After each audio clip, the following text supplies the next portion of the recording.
Hola, buenas tardes a todos. Espero que se encuentren muy bien. Hola, buenas tardes a todos y a todas. Estamos haciendo ingreso de los participantes. Vamos a esperar unos segunditos para dar inicio a este conversatorio.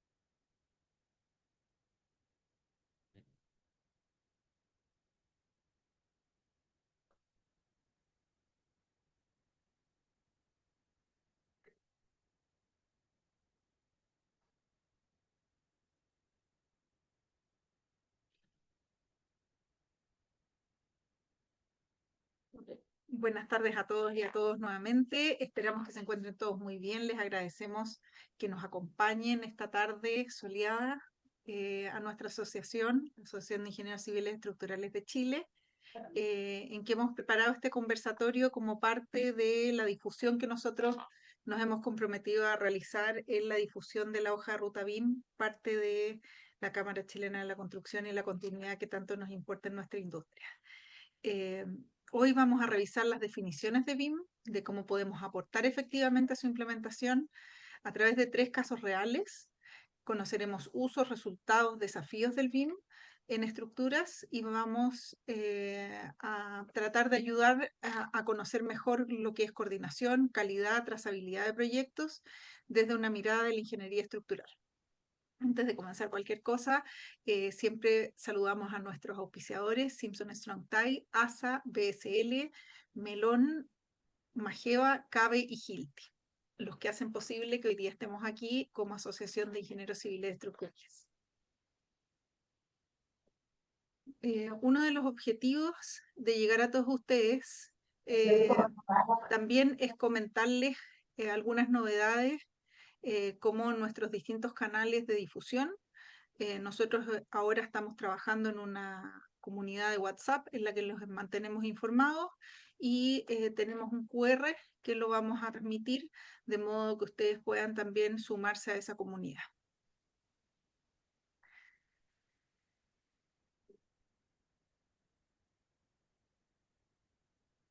Hoy día vamos a tener 4 grandes profesionales expertos en referentes BIM, quienes abordarán distintos aspectos y vamos a aportar esta mirada a la ingeniería estructural. Ahora en pantalla están viendo a los expositores que nos van a acompañar y queremos comentarles que está habilitado el módulo de preguntas, por lo tanto todos pueden ir detallando las consultas que tengan y al final de las exposiciones vamos a dar respuestas a ellas y en el caso que alguna quede sin responder, de todos modos nos vamos a contactar para hacerles llegar las respectivas respuestas. Estamos muy contentos con este conversatorio, tenemos una gran convocatoria y para dar inicio a este conversatorio vamos a dar la bienvenida a Rodrigo Sánchez, quien nos va a hablar de la hoja de ruta de la adopción BIM. Rodrigo es ingeniero civil, estoy leyendo al revés, es máster en ingeniería en construcción de la Universidad de Michigan, ingeniero civil estructural de la Universidad Católica, LEED APBC más C, ahí nos tienes que en algún minuto, Rodrigo, contar todas esas siglas para, para ir conociendo más del tema LEED. Líder BIM de la aceleradora BIM de la Cámara Chilena de la Construcción y actualmente gerente de innovación y transformación digital de Grupo Echeverría Izquierda, liderando la innovación y la transformación digital a través del fomento e implementación de esta metodología. Colabora y cultura, la colaboración y la cultura dentro de esta misma empresa. Anteriormente se desempeñó como gerente comercial en Maxa, Grupos Alfa Corp, y fue asesor y parte del equipo de reconstrucción del Ministerio de Vivienda y Urbanismo, y ha trabajado en la ONG como Techo. En sus inicios laborales también participó como ingeniero estructural en Poch. Te damos el pase, Rodrigo, para que nos cuentes cómo vamos con la hoja de ruta. Súper. Oye, muchas gracias, Francisca, por la invitación de poder compartir con todos acá los colegas, alcancé a calcular sus par de años en empresa y a nivel independiente un poco más. Y vi que pasaron una presentación más larga, así que ahí todo el currículum de presentación. Pero lo que nos convoca hoy día y lo que me toca presentar es sobre la hoja de ruta en mi rol de líder de la metodología BIM en la Cámara. Hemos estado avanzando y trabajando un montón de temas y obviamente la metodología BIM es uno de ellos y es lo que les quiero presentar. Voy a compartir al tiro. Eh, Desde acá.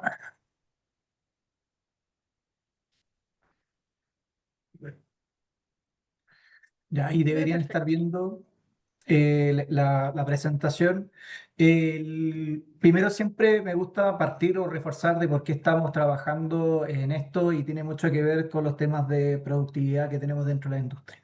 Ya hay un estudio que yo creo que muchos de los que están acá conectados lo deben conocer, si no, ahí lo podemos distribuir, pero se hizo un estudio de productividad dentro de la industria de la construcción y el desafío que tenemos ahí es que hay una productividad muy, muy baja. Si uno se compara con referentes internacionales, tenemos la mitad de esa productividad. Y eso se traduce en que si construimos con los mismos recursos que construimos un edificio de 12 pisos, podríamos estar con la productividad de otros países construyendo uno de 18 pisos. Entonces hay que ver qué es lo que ocurre y cuando se definen las palancas que deberíamos estar trabajando, aparece la digitalización como algo muy, muy medular. Cuando uno hace un doble clic en la digitalización en nuestra industria, al tiro aparece el tema de la metodología BIM como una columna vertebral y si es que no realmente empujamos a tener una buena adopción acá, difícilmente vamos a ser capaces de bloquear algunos otros beneficios o usos.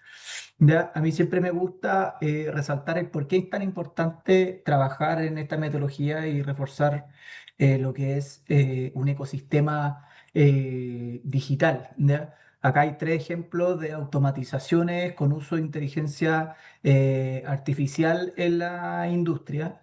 ¿Ya? Le voy a nombrar uno nomás, que es el último, que es de Obralink. Lo que hacen en Obralink es una plataforma que te ayuda a controlar el desarrollo de las obras, ¿ya? Y si está bien modelado, tienen una cámara que se pone en unas grúas torres y logran poder identificar el avance de una obra de manera automatizada a través de inteligencia artificial levantando cada uno de esos elementos y otra inteligencia artificial que después nos ayuda a generar los reportes que se necesitan para el control de obra, ¿ya?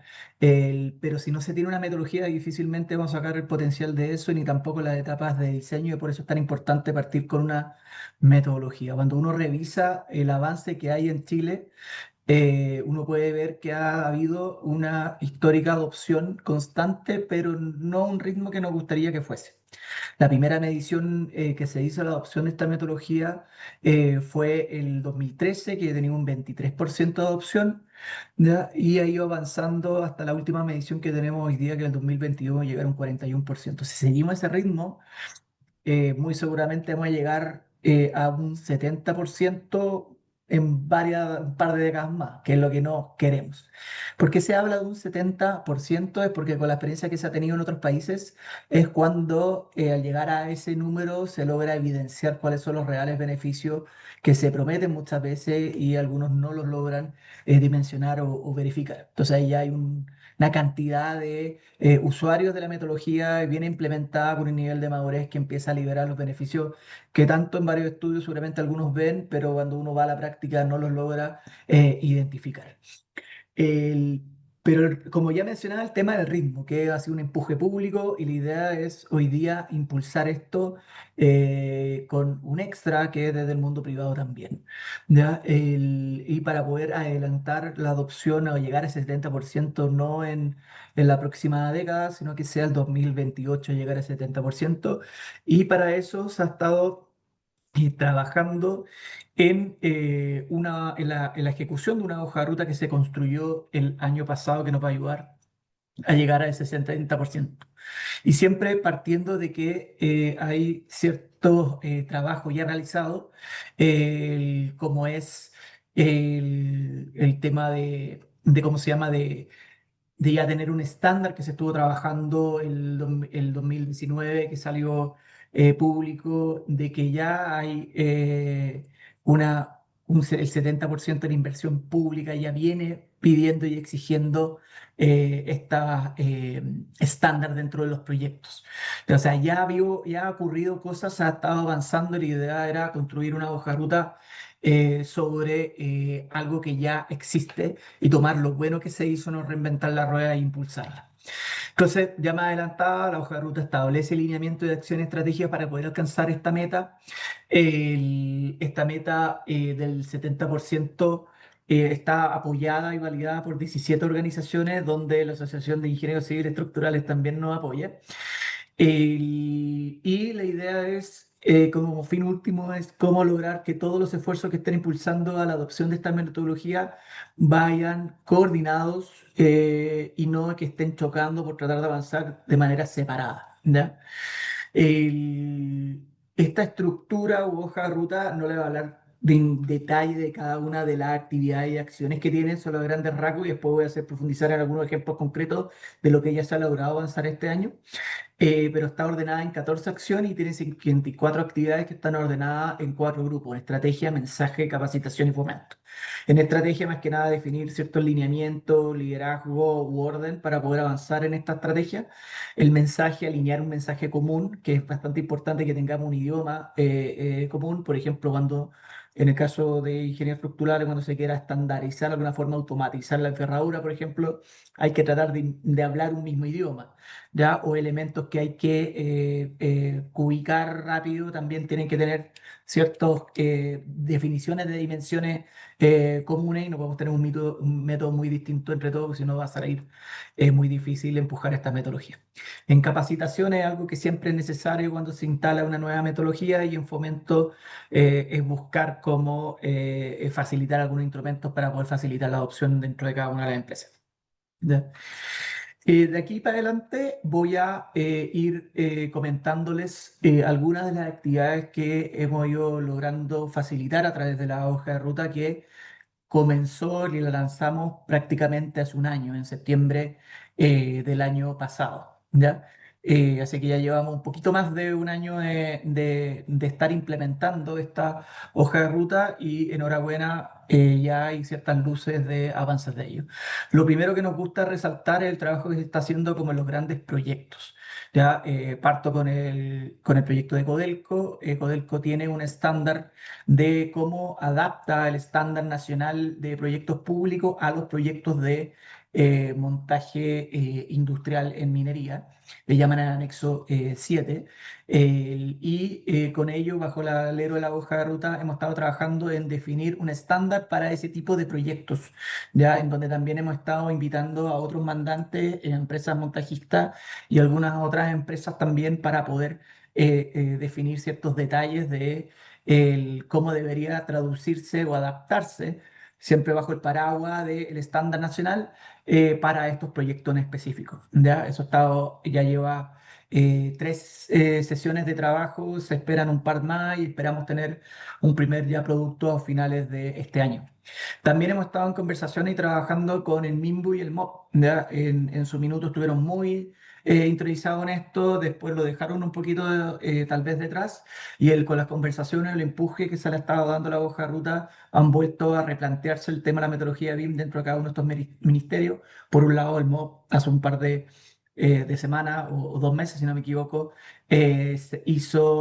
presentó su plan de implementación BIM de la metodología, con una gobernanza, una claridad, incluyendo a todas las direcciones que están bajo el ministerio.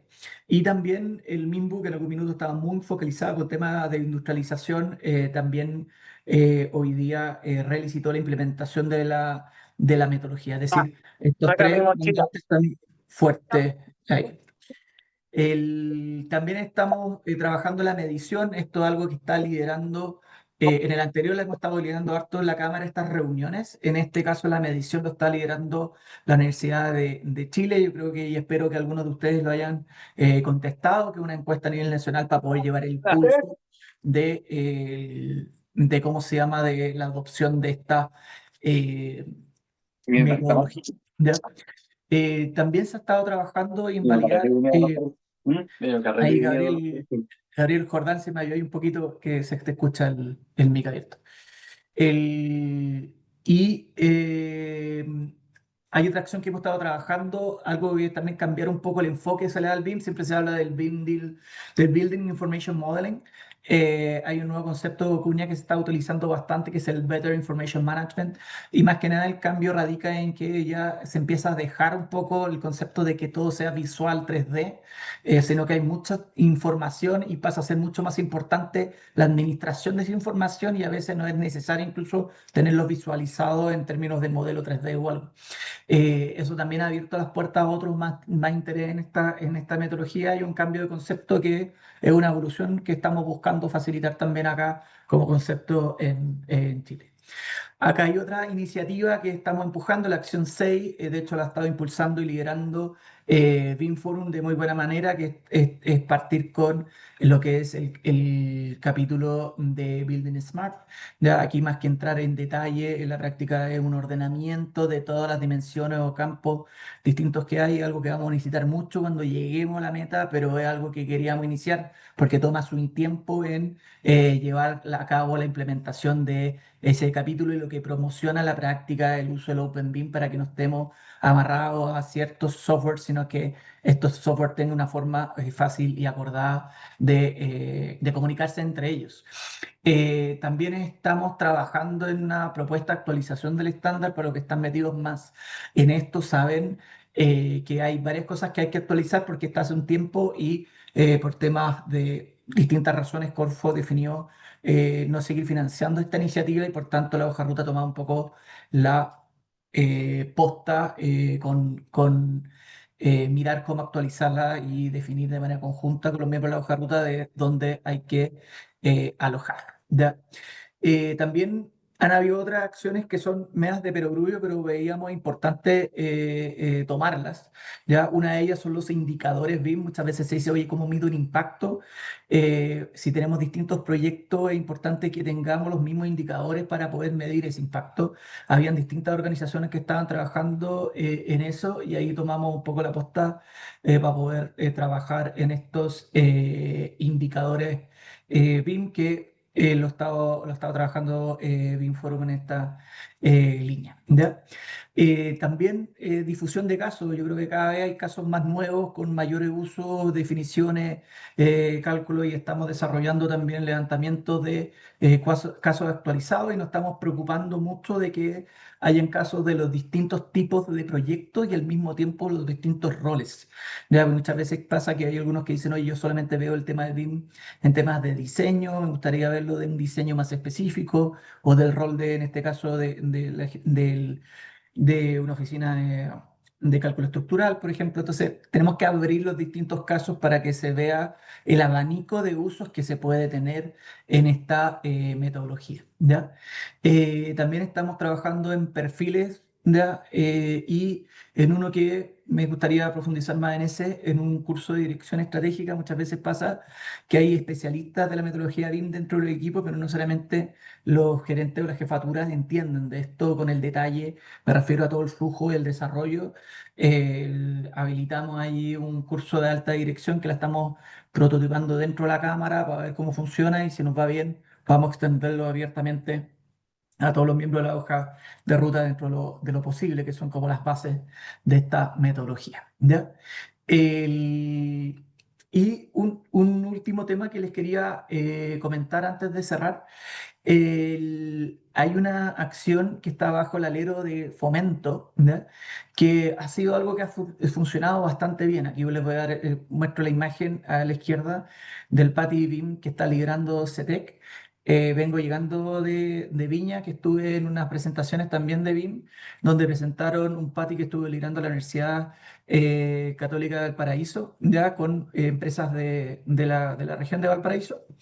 La práctica del PATI es un instrumento que entrega Corfo para poder financiar el entendimiento, definición de implementación y llevar a la práctica de una metodología.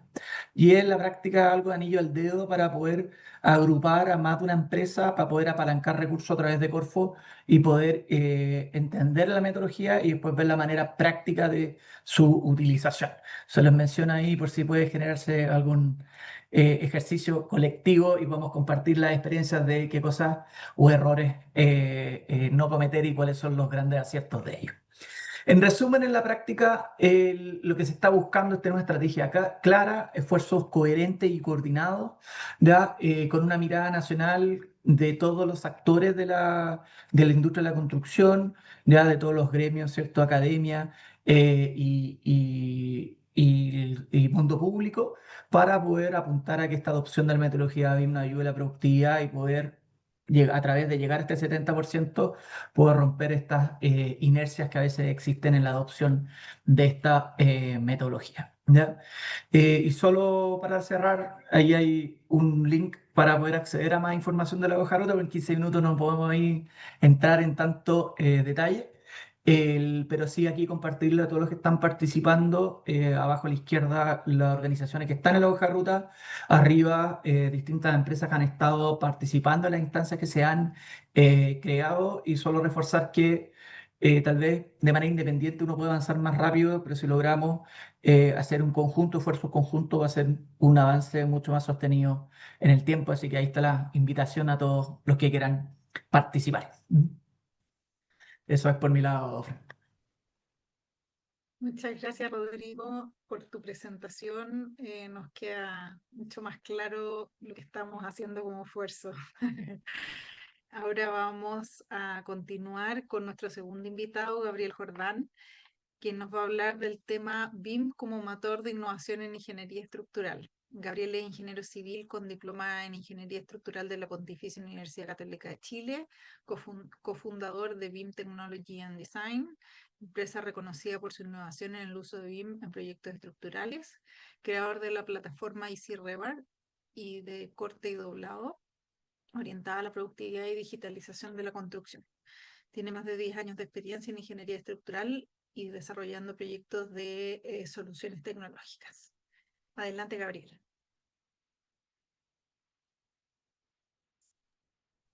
Hola Francisca, hola a todos. ¿Me confirman que se escucha? Se escucha bien. Ya, voy a compartir mi pantalla. Les recuerdo que las preguntas las vamos a hacer al final, así que pueden irlas anotando en el módulo de preguntas del chat.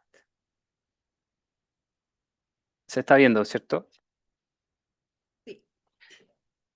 Ya. Bueno, ahí algo me presentaron. Como decía, yo soy ingeniero estructural, así que esto va súper enfocado un poco a las oficinas que son socias de la ICE. Tengo 10 años de experiencia en diseño principalmente de hormigón armado en la empresa Sperer Ingenieros. Y desde ahí nació esta empresa nueva que es BTD, BIM Technology and Design, que era el área de I+D, que básicamente se externalizó como una nueva empresa con el objetivo de ofrecer BIM a empresas constructoras e inmobiliarias. Y además de desarrollo de software y un montón de otras cosas que han nacido desde esta idea que fue implementar BIM hace hartos años. Entonces, por eso le pusimos BIM como motor de innovación. Entonces, les voy a contar cómo Sperer Ingeniero implementó BIM desde el inicio en el 2010 y cómo esta evolución ha llevado a lo que hoy día somos y ofrecemos, ¿ya? Entonces, como contexto inicial, tenemos que el 2010 la empresa de ingeniería era todo en 2D, utilizábamos software CAD principalmente y teníamos problemas que hoy día siguen teniendo esas tecnologías, que es, por un lado, tener baja trazabilidad, no puedes trazar los cambios en un proyecto, hay inconsistencias que generalmente ocurren entre plantas y elevaciones, hay una comunicación que es muy fragmentada, tanto internamente en la oficina como externamente con los arquitectos o con el cliente, ¿cierto? Y un flujo de información que puede ser repetitivo, que un ingeniero diseña, le pasa información a un proyectista que después termina haciendo plano, después tiene que haber un proceso de revisión y muchos procesos que son poco óptimos. Entonces, adicionalmente de lo que puede ser información desactualizada, que se crea algo, eventualmente a futuro se cambia y eso queda desactualizado en uno u otro plano. Entonces teníamos una motivación fuerte para el cambio, que era la necesidad de hacer esto más eficiente, de tener un producto de mejor calidad y dar mayor trazabilidad y reducción a los errores. Entonces en esa época, el 2010 aproximadamente, tomamos la decisión como empresa de ingeniería en iniciarnos en este camino del BIM. Lo primero que se hizo en ese momento fue capacitar a la oficina.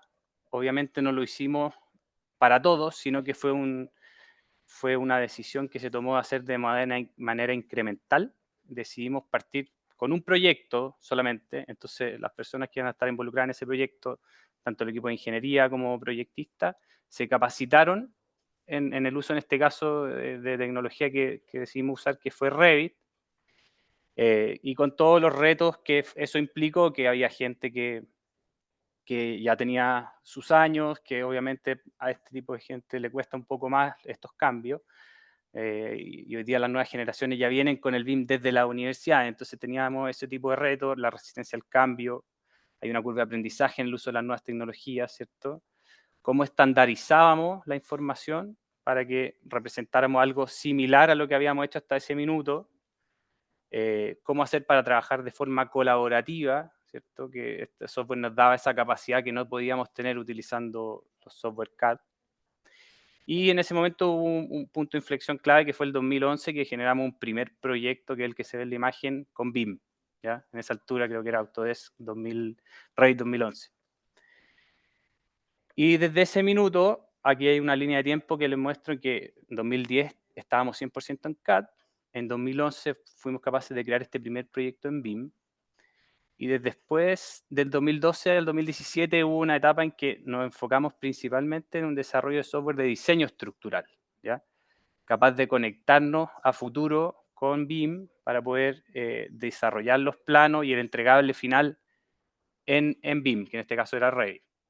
Y todo ese proceso, en ese tiempo, hacíamos un proyecto híbrido que partía en BIM, solamente geometría, después esto se exportaba a CAD, finalmente terminamos enfierrando el modelo, las elevaciones, las losas y todo lo demás que tenía relación con el acero en AutoCAD. Entonces, ese proceso fue gradual. El 2014 nació BTD como empresa, el departamento de I+D se externalizó y con el objetivo de ofrecer otros servicios, además de seguir haciendo este I+D para la empresa de ingeniería. Ya el 2018 desarrollamos plugins para Revit, capaces de poner los fierros en los modelos BIM. 2019 viga y fundaciones, 2020 losa, 2021 control documental, y ya el 2022 tuvimos un hito que fue el primer proyecto que se pasó 100% a Revit, que implicaba no solo geometría y fierro, sino que todos los documentos, viñeta y toda la información. O sea, en ese minuto desechamos el uso del software AutoCAD. Y desde ese minuto en adelante, un poco el equipo de I+D o el equipo de innovación de la empresa ya tomó un poco ritmo propio, ¿cierto? Nos migramos a tecnologías web y fuimos capaces de lanzar otros software como los que se ven ahí, que son hoy día Startup, Corti Doblado, Easy River y software de diseño estructural. Entonces, a propósito de esta como idea inicial de iniciar en BIM, finalmente llegamos a lo que es el día de hoy la empresa que genera estos otros tipos de servicios. Entonces, esta innovación continua que se desarrolló durante tanto tiempo, si usted ve la línea de tiempo, son 10 años, es una inversión no menor, creo que habrán sido 2 o 3 ingenieros que se dedicaban exclusivamente al desarrollo de software. Fuimos capaces de crear esto. Aquí hay una imagen de lo que es el software de diseño estructural. Tenemos lo que es la conexión después con el software BIM, ¿ya? Que es capaz de incorporar el acero en los proyectos. Lo que es la plataforma que toma la información de los software BIM y después nos conectamos con plantas que fabrican el acero para después esto llevarlo a obra y ofrecer un servicio a las constructoras. Y por último, y muy importante, el uso de datos, que hoy día es parte de lo que hacemos. Hoy día en la empresa somos capaces de cuantificar las HH que dedicamos a cada proyecto, y eso nos implica tener súper alta certeza en cuánto nos cuesta un proyecto, en cómo poder cobrar, qué proyectos son más rentables que otros, etc. Entonces, hoy día un poco todos hablamos de BIM, y la pregunta que les quería hacer es, hoy día, ¿de verdad funciona? O sea, ¿vale la pena para los socios de la ICE desarrollar estas capacidades en su empresa e implementarlas. Y aquí tenemos la respuesta de la oficina de ingeniería Sperer, y que para ellos definitivamente vale la pena. Hoy día son, y esas son palabras que me dijeron cuando les fui a preguntar, son más eficientes, por un lado porque está todo manejado en un solo software, ¿cierto? Tienen la información, es consistente, todo tipo de plano que sale de un modelo BIM es consistente tanto en planta, elevaciones y corte. La gestión documental es ágil, ¿cierto? Somos más productivos gracias al trabajo colaborativo, y tenemos una trazabilidad total de los cambios durante la vida del proyecto. Y ahí está la tabla que se ve al lado derecho, que básicamente es una tabla de información que tienen las nubes que vamos generando en el proyecto por cualquier cambio. Y esas nubes se mantienen en el proyecto durante toda su historia, o sea, no se eliminan, y tenemos la data de en qué plano están, qué fecha se emitió, qué ocurrió en ese minuto. Entonces podemos ir atrás y entender un poco lo que ha pasado durante el desarrollo del proyecto.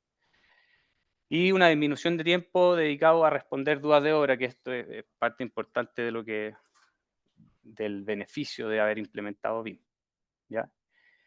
Y más importante aún, BIM funciona para el cliente, y acá tengo una imagen que está súper borrosa porque no pude conseguirme la autorización para mostrar los datos, pero es un Power BI de uno de nuestros clientes, donde ellos cuantifican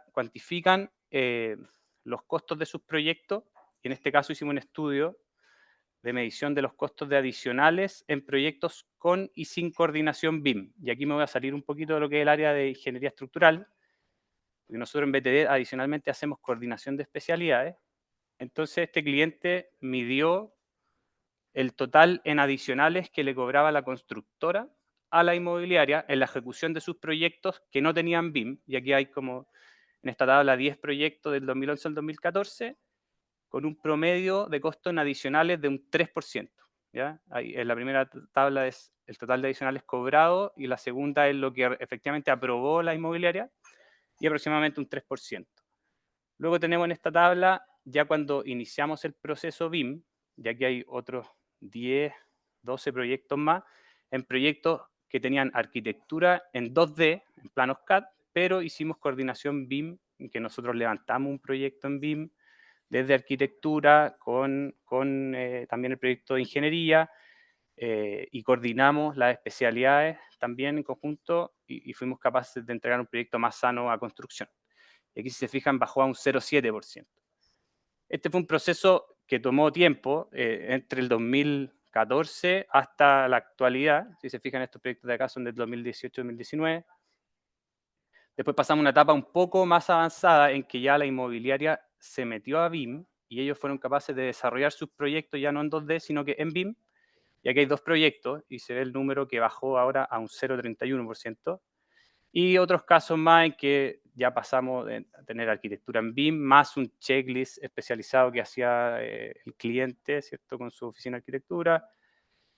Y incluso después ya pasamos a coordinar todo esto en el ambiente colaborativo de Autodesk, que es ACC, que es Autodesk Construction Cloud, ¿ya?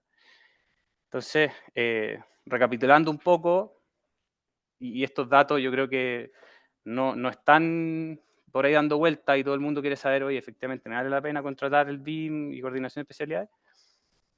Anterior a usar coordinación BIM, este cliente se gastaba un 3% en adicionales de sus proyectos. Finalmente se terminó gastando 0,24, ¿cierto?, cuando hacía el BIM con nosotros, o cuando lo pasó a trabajar internamente, 0,4%. Y eso ha significado un ahorro de 0,5 UF por metro cuadrado, que en estos 15 proyectos que trabajamos con ellos, 140.000 UF, ¿ya? Por lo tanto, como cierre, ¿cierto?, y reflexión final, el BIM, ¿cierto?, no es solamente una herramienta o un software, sino que es una forma de pensar y mejorar los procesos constructivos. La innovación para nosotros, y yo tengo súper claro que, obviamente, que todas las empresas de ingeniería tienen un conocimiento técnico súper avanzado, y lo que nos falta siempre es esta visión digital o la capacidad de llevar esta tecnología adelante. Entonces, para nosotros fue clave este departamento de I+D, que está exclusivamente enfocado en eso. Y por último, invitarlos a todos los socios de la ICE a fomentar la colaboración. Nosotros estamos muy dispuestos a a conversar con todos, a ayudarlos, ¿cierto? Y a seguir impulsando el valor de BIM en la industria. Eso por mi parte. Muchas gracias. Muchas gracias, Gabriel. Agradecemos tu información y el habernos podido contar un poco lo que ha sido para ustedes como empresa el incorporar esta tecnología y también para nuestros colaboradores, que en el fondo finalmente contratan un servicio que de todos modos busca siempre ir mejorando y aportándole valor, ¿no es cierto? Les recordamos que tenemos un módulo de preguntas donde está en la barra inferior, dice preguntas y respuestas. Ahí ustedes pueden ir incorporando sus preguntas que las vamos a responder al final de las ponencias. Siguiendo con el conversatorio, dejo con ustedes a nuestro tercer expositor, Manuel Saavedra, que dictará la charla Ingeniería Estructural en el Centro de la Colaboración de BIM. Manuel es ingeniero civil de la Universidad de Chile con 18 años de experiencia en proyectos de construcción, especialista en fabricación digital para barras de refuerzo en hormigón armado, consultor y auditor BIM certificado para ISO 19650 AENOR Chile, exdirector BIM Forum Chile y líder estandarización GT BIM de la Cámara Chilena de la Construcción. Bienvenido, Manuel. Muchas gracias, Francisca. Gracias por la invitación. Voy a compartir. Ahí estamos. ¿Se ve bien, cierto? Perfecto. Ya, en honor al tiempo, vamos a partir inmediatamente. Y cualquier cosita me paso, me avisan, no hay ningún problema. Ya. Bueno, nuestra charla ahí conversando el título, que es lo que ustedes ven, pero en el fondo lo que nosotros quisimos hacer es algo diferente, ¿ya? Para sacarle el mejor partido a este webinar para todos los presentes, entendiendo que puede ser no solamente igual a nosotros, pueden venir de cualquier sector de la ingeniería estructural y enfocamos una presentación genérica, como ustedes ven ahí, ¿ya?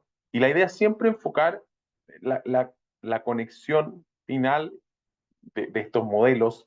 Ahí voy a explicar un poquito más el tema BIM, estos modelos BIM. Lo importante es que lleguen a la obra y que lleguen y ahí se coseche toda la inversión que se ha hecho, que se ha gastado mucho en tiempo inicial, ¿ya? Todo esto se enmarca dentro de una iniciativa global de ASA que busca darle valor agregado a la barra de refuerzo, ¿ya? Entonces, pues, como todos lo conocen, son productores de acero, es una feria que está en el medio del proceso, pero tiene un nombre importante y quiere darle un valor agregado aguas abajo a sus fabricantes, y por eso se crea este Departamento de Inteligencia Constructiva Digital, ICD, para integrarse tempranamente lo más efectivamente en los proyectos para poder llevar efectivamente el enlace de la creación de los modelos hasta la obra, ¿ya? No vamos a entrar en detalle de los modelos mismos, ¿ya? Le vamos a dar una pincelada distinta a esta presentación. Entonces, quiero presentar un poquito las siguientes láminas que vienen, pero acá quiero mostrar que hemos hecho proyectos de verdad de todo tipo. Con ASA, yo en mis experiencias anteriores, desde mucho tiempo atrás, nosotros probablemente el año 2007, 2009, tenemos el primer proyecto coordinado con arquitectura, ¿ya? No estoy diciendo los resultados. Hay proyectos grandotes, como ven en el aeropuerto, hay proyectos interesantes como Canal de Chacao en otras áreas, hay proyectos de encerradura, hay proyectos de fabricación, y si yo me dedicara, yo podría hacer una presentación fenomenal de lo que hacemos nosotros, ¿ya? Pero la idea no es esa, y la idea es también contarles que en todos estos proyectos han habido súper buenas experiencias y han habido súper malas experiencias, ¿ya? Y prácticamente estamos haciendo lo mismo. Mis capacidades, cuando no han variado tanto, van aumentando obviamente el conocimiento del tiempo, pero hay otras variables que hacen que el proyecto que nosotros participamos sea bueno o sea malo, y son súper variadas, pero tienen un fondo en común. Y ahí tiene un poco que ver el título que estamos presentando es la caja. ¿Y por qué la caja?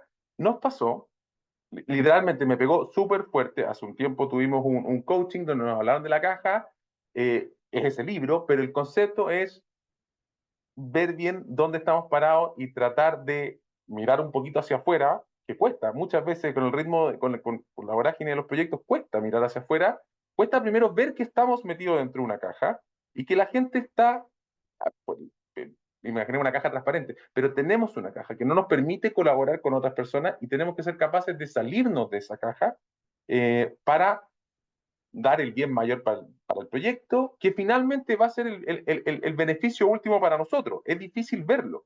Yo tuve discusiones con mis pares al respecto porque no lo lograba entender, pero dándole a este tema, uno empieza a entender que el éxito último, que es lo que todos buscamos, ¿cierto?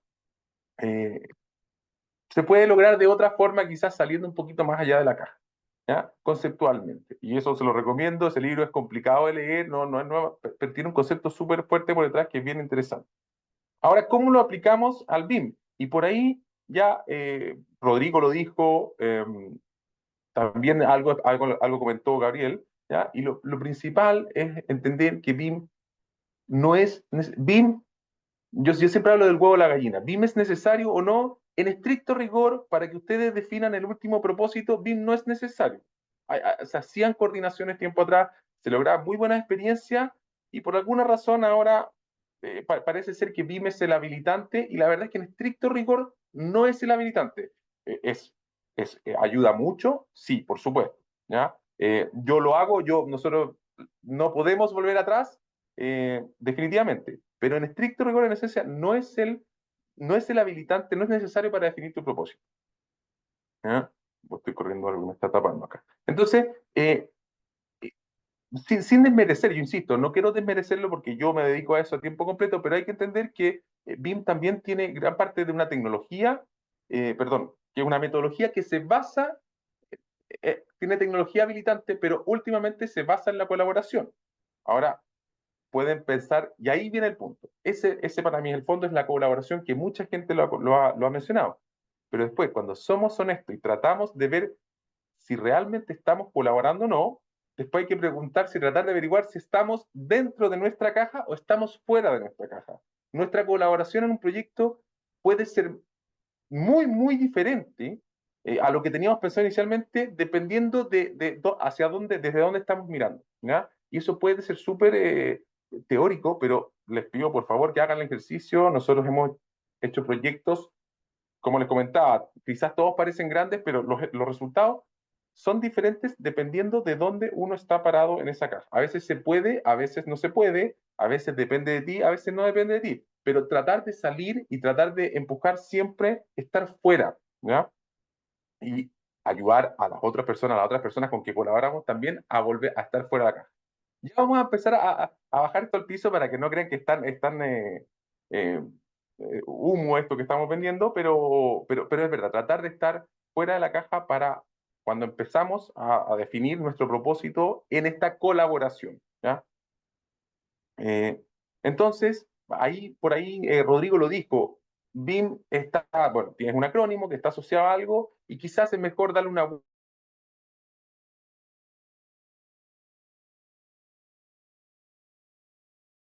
información, pero incluso darle un paso más, hablar de cómo gestionar la información. Lo presentó. Entonces, si pensamos en cómo se gestiona la información, la tecnología viene siendo un poquito independiente de cómo vamos a abordar un proyecto, ¿ya? Y, y justamente la idea es, cuando nosotros lideramos el propósito, le ponemos harta ganas en pensar y en definir un buen propósito de cómo gestionar nuestros datos en el futuro, lo que vamos a hacer cambia el tenor de una maqueta digital, pasa a ser una herramienta importante de ingeniería. ¿Ya? Todavía está muy en el aire esto, lo estamos tratando de bajar, pero conceptualmente, si le doy una buena partida al proyecto, a cómo voy a gestionar mis datos en el futuro, entendiendo los datos que van a aparecer, lo que voy a invertir después va a tomar mucha más relevancia, más allá de una maqueta, hacer una herramienta que nos va a servir a nosotros y que después la verdad que no vamos a poder dejar, ¿ya? Pero esa transición es la parte un poco más compleja. Entonces, quizás ustedes han visto estas curvas de la teoría BIM. Esta es la promesa última del BIM. Es decir, que mediante la virtualización del activo podemos tomar decisiones en tiempos tempranos que van a implicar un mayor impacto en el proyecto a un menor costo. Si hacemos un cambio en un muro digital, por supuesto que es más barato que hacerlo en obra demoliendo. Eso es súper claro, ¿ya? Pero lo importante no es entender este gráfico, es ser fiel a la promesa última de esto que está acá.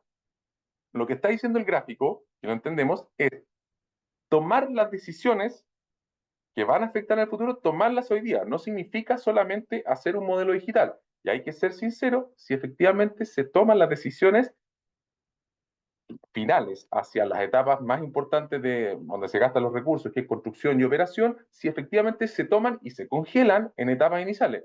Y todos sabemos que los cambios suceden demasiado en los proyectos y en general en las conversas con todo el mundo. En Chile en particular se hacen hartos cambios, ¿no? Entonces hay que plantearse un poco si es posible mejorar un poco esa manera de definir el activo que se va a construir. Y finalmente, si eso sucede, hay un siguiente paso que en nuestra experiencia hemos visto que también falta. Si se logran tomar las decisiones en etapas tempranas, tienen que estar los actores relevantes a esas decisiones en esa etapa. Y eso tampoco necesariamente sucede. Muchas veces se toman decisiones, pero en etapas tempranas la decide entre ingeniería, arquitectura, quizás el mandante, y estamos tomando decisiones de fabricación a futuro. Y el fabricante no está sentado en la mesa. Ahora, obviamente hay dificultades para atraer a esas personas, pero hay que pensar en que hay que traer a la persona más idónea para tomar esa decisión en tiempo temprano. Y eso en general, en nuestra experiencia, es donde está fallando un poco el tema. Por lo tanto, estamos fallando nosotros mismos en hacer realmente ser fieles a la promesa que nos estamos haciendo nosotros mismos al implementar BIM en un proyecto. Ya, yo siempre digo, el que conozca una mejor imagen que me lo diga, pero esta a mí yo la entiendo, es en el minuto, en la película Matrix, en el minuto en que el protagonista está prácticamente falleciendo y se da cuenta de que lo que está viendo, que es muy bonito, que es la realidad, no son más que datos, y los datos los puede utilizar y entiende cómo usarlos a su favor y dar vuelta a la película, ¿ya? Ese es el punto, y ahí ustedes, no sé si las que han visto, ven cómo o sea, se despierta y, bueno, y sale victorioso de todo esto. Pero el punto es, en el minuto que yo simplemente dejo de ver algo por bonito y veo que en el fondo son datos, son estos modelos de información, y puedo gestionarlo y sé cómo gestionarlo, se me abre un mundo de posibilidades. Y ahí me doy cuenta que quizás para partir, menos es más, ¿ya? Menos datos bien usados es mucho mejor que una tremenda cantidad de datos que no sé cómo usarlo. Y al final del día puede ser un arma de doble filo, ¿ya? Para mí, estos temas son reveladores y ahí ustedes se dan cuenta de lo que se les puede abrir hacia adelante. Esto no lo digo yo, lo dice, y también es importante entender que acá estoy citando una fuente muy, muy conocida a nivel mundial, pero es importante también entender que BIM en el fondo es, si bien desempeña un papel fundamental, es habilitante para esto, lo que nos es un marco de trabajo para poder estructurar información, ¿ya? Para que después otras personas puedan procesarlas. Nosotros no estamos creando información nueva, ¿ya? BIM nos da una manera de estructurar información. Ojalá entendamos cómo las herramientas BIM habilitan eso, pero el hecho es que esa es la gran gracia, es que al usar BIM hay una estructura. Ahora, esa estructura puede servir o no para la cadena completa. Mi orden no es el mismo orden que el resto de las personas necesariamente. Por lo tanto, la información fluye en la medida que el orden mío esté alineado con el orden de la persona que viene y que viene hacia abajo y de toda la cadena. Entonces, si bien BIM es habilitante para armar una estructura de información, no necesariamente esa estructura de información es la más idónea si la decido yo solo. Entonces, si empezamos a pensar que el propósito final de BIM lo tenemos que decir en etapas tempranas y logramos salir fuera de la caja y podemos definir ese propósito entre todos fuera de la caja para un beneficio común y maximizar el beneficio, lo más probable es que la estructura que nos habilita el BIM sea la más adecuada para sacar los mayores beneficios. ¿Ya? Entonces, súper importante entender que, ¿cómo se llama? La información, acá no estamos creando nada, hay gente que sabe mucho más de la información es prácticamente la misma que siempre ha habido, ¿ya? Sino que un BIM, como corresponde, o pasar de datos por montones a información, es cuando esa estructura o esos datos están bien estructurados, y bien estructurados no para mí, sino que para todos, o para la mayor cantidad de personas posible. Entonces, bueno, ahí vamos a poder dar algunos ejemplos de cómo lograr eso. Y una última deriva, y esto de nuevo acá estoy citando textualmente a las normativas internacionales que están referidas en los estándares más importantes del mundo y de Chile en particular, del estándar BIM para proyectos públicos, que es hoy por hoy la referencia que tenemos nosotros, que es la ISO 19600, la serie ISO 19650. Acá puse una serie de textos, algunos están traducidos, pero quiero destacar en particular, si ustedes ven, la colaboración lo dice la normativa ISO mundial, es el corazón del trabajo efectivo. Y ya hablamos que la colaboración depende de cómo decidimos colaborar, si es por un beneficio propio o es un beneficio mutuo, y es bastante distinto. ¿Ya? Y segundo, también habla de una componente que es muy difícil, pero es absolutamente necesaria, y que habla que para poder colaborar necesitamos confianza en el equipo. Y muchas veces, si de verdad somos honestos, muchas veces no hay una confianza absoluta, o la confianza está cuando el proyecto está partiendo, está todo bien, pero cuando se empiezan a aparecer los problemas, uno empieza a defenderse, por supuesto, y a ver el beneficio propio, y se pierde ese espíritu de colaboración, y muchas veces este metodología BIM que tenemos definida empieza a dañarse y, ¿cómo se llama? Empieza a fallar. ¿Ya? Entonces, lo importante es que la información de nosotros, aparte de ser estructurada, sea confiable, y confiable en el tiempo. Eso es muy importante. Dije, ¿a dónde queremos llegar nosotros? Dije, pucha, iba a mostrar varias imágenes, y según lo que yo he escuchado, y también ahí Rodrigo lo mostró, un viaje a Singapur, este es un poco cómo lo muestran en Singapur, que es un proceso último, hiper eficiente de construcción de un activo, ¿ya? Donde hay un diseño digital, el diseño se construye se ensambla con la fabricación, se ensambla con la entrega, sí, bueno, con la entrega obra, y finalmente todo está alineado con la construcción, ¿ya? Y eso es algo muy óptimo, y es reconocido a nivel mundial que este sería un proceso óptimo en llegar. Como quieran verlo, uno puede decir BIM, hay otras personas que hablan con otros acrónimos, y últimamente lo que les mostré recién tiene otro acrónimo. Da un poco lo mismo, ¿ya? A mí no me importa cómo quieran llamarlo, lo importante en el fondo conceptualmente es madurar en el tiempo. Ya vamos creciendo y vamos haciendo un proceso de mejora continua. Para madurar en BIM en particular, y ahí está, y a esto quiero llegar, es que en general nosotros, por el propósito que nos ponemos, en general siempre tendemos a madurar más en la capa tecnológica. Es decir, yo mejoro mi herramienta, y yo también hago lo mismo, ¿ya? Hacemos una herramienta última que me sirva, y siempre crecer en herramienta. Pero muchas veces nos olvidamos también de analizar una capa muy importante, que es la capa normativa. A medida que yo mejoro, incremento mi tecnología, consecuentemente lo más probable es que aumenten los datos, y si no tengo procedimientos de soporte para ese aumento de datos, va a ser muy difícil que los maneje. Y finalmente, si yo no veo cómo va cambiando mi negocio interno a medida que voy evolucionando en tecnología, en datos y en normativa, si no le doy una vuelta al negocio, muy probablemente me voy a ver también pillado y me voy a sentir cojo. Entonces, pregúntese usted, cuando alguien se siente cojo en estas implementaciones BIM, puede ser que esté fallando en alguna de estas áreas. Entonces, por lo tanto, dedíquele más recursos a la área que le falta, y no, en general, lo que hicimos todo al principio, de cabeza a la tecnología, hacer los líderes de la tecnología. ¿Ya?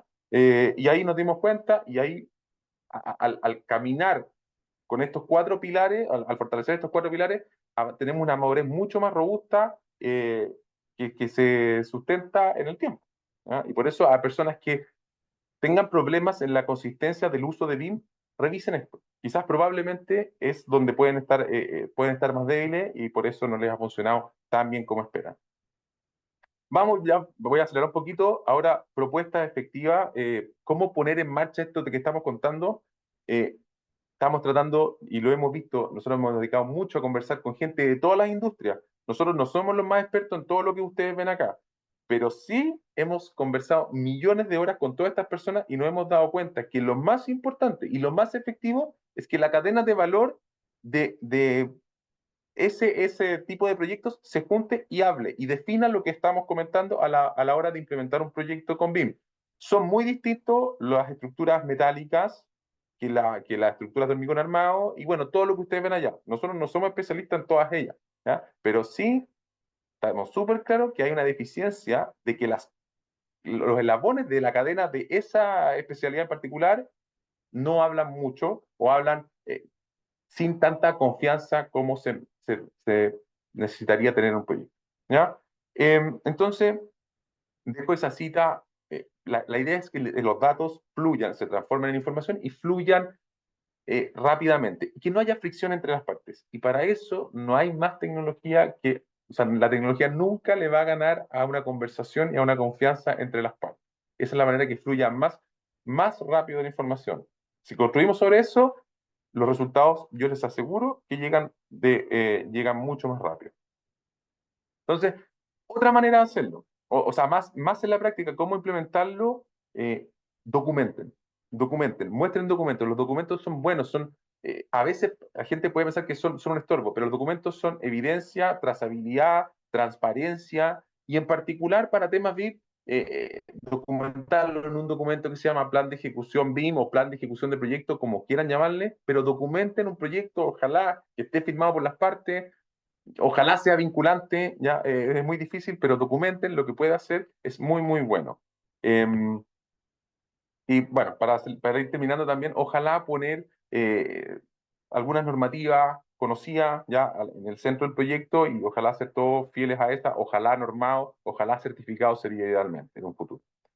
Y finalmente, para ir terminando, me gustó esta cita que la encontré por ahí, debemos liderar el propósito, ya cuando lideramos el propósito vamos a entender realmente, vamos a poder madurar, interoperar y colaborar como corresponde, como nosotros mismos estamos diciendo que queremos hacerlo, les puede cambiar mucho.